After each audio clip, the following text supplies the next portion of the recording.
como vocês devem se lembrar, lá no primeiro vídeo desse bloco de aulas, nós falávamos que o que marca o início do Segundo Reinado, inclusive o que estimula o golpe da maioridade, era o surgimento de uma nova atividade econômica que abriu um ciclo de crescimento para o Brasil.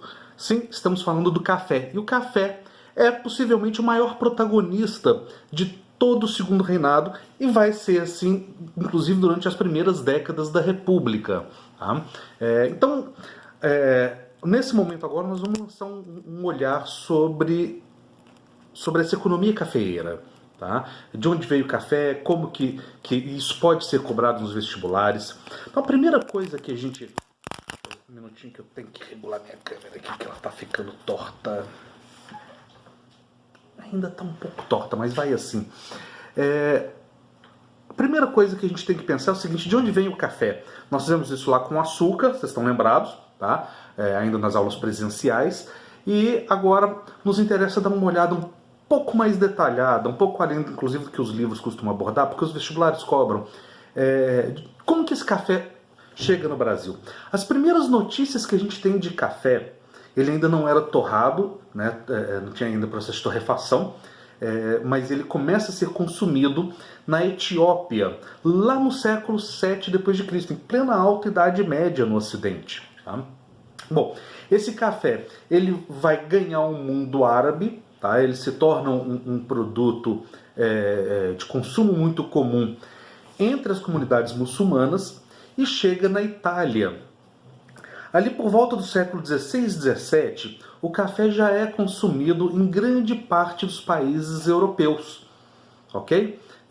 Inclusive surgiram cafés, tanto em Londres quanto em Paris, por volta do século XVII. No século XVIII, o café havia sido já trazido, décadas antes, ainda no 17, o café já havia sido trazido para a América pelos holandeses. Então o café vai estar ali na Guiana, em algumas ilhas das Antilhas. É justamente a partir da Guiana, mas da Guiana francesa, que o café finalmente é introduzido no Brasil. E aí ele vai fazer um trajeto lá do norte em direção ao sul. Ele começa lá no Grão-Pará. Depois nós vamos ter notícia de plantações no Maranhão, passa pela Bahia e finalmente, já no início do século XVIII, ele chega no Rio de Janeiro. Tá? Desculpe, do século XIX. Tá? Então, no início do século XIX, o café chega no Rio de Janeiro. Ali por volta da independência, em 1822, a produção de café, ela, do ponto de vista meramente econômico, ela era insignificante, ela era irrelevante, ok? Isso em 1822. Em 1835, já começa o que a gente entende como a primeira fase da cafeicultura no Brasil Império. Tá? Então, nós estamos ali em meados do período regencial, e nós vamos dividir essa cafeicultura em 3 diferentes fases. A primeira fase vai de 1835 a 1850. Então corresponde à segunda metade do período regencial, tá? Ali quando a regência se torna una, e o período de pacificação, quando Dom Pedro II, recém-coroado, ele tem como prioridade estabilizar politicamente e socialmente o Brasil para aproveitar aquela onda de crescimento econômico que ninguém sabia exatamente até onde ia, mas todo mundo, pelo menos os agentes econômicos no Brasil, já tinham percebido que havia ali uma oportunidade econômica no café. Tá? Bom, a segunda fase começa em 1850 e vai até 1870, portanto corresponde àquilo que nós chamamos de período do apogeu do Segundo Reinado. Tá? Finalmente, em 1870, começa a terceira fase. Tudo bem? Essa terceira fase, ela corresponde a uma expansão, a gente vai falar daqui a pouco, da cafeicultura para o oeste. Então vamos lá na primeira fase. O que vocês têm que saber sobre essa primeira fase? Ela começa em 1835. Em 1840, quando o café... quando Dom Pedro II... Dom Pedro II, ele é coroado, a economia cafeeira no Brasil já corresponde a 70% de toda a produção econômica nacional. Naquela época não tinha medição de PIB, não, tá? Então esses números eles podem variar de de historiadores, isso é uma estimativa, mas essa é uma estimativa bem confiável. 70% da economia brasileira, já em 1840, dependia do café. Tá? Um outro dado bem interessante. Em 1840, a cafeicultura, que tinha começado para valer no Brasil 5 anos antes, ela já corresponde a 40% da produção mundial de café. Já é do Brasil.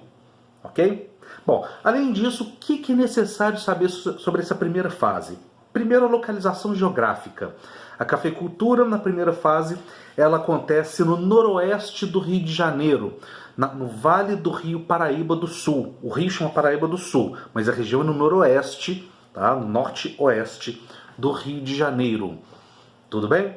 Bom, nesse primeiro momento, até 1850, o trabalho na cafeicultura ele se assemelha muito ao trabalho nos engenhos de açúcar. Então ele é primordialmente um trabalho escravo, tá? Escravo negro de origem africana.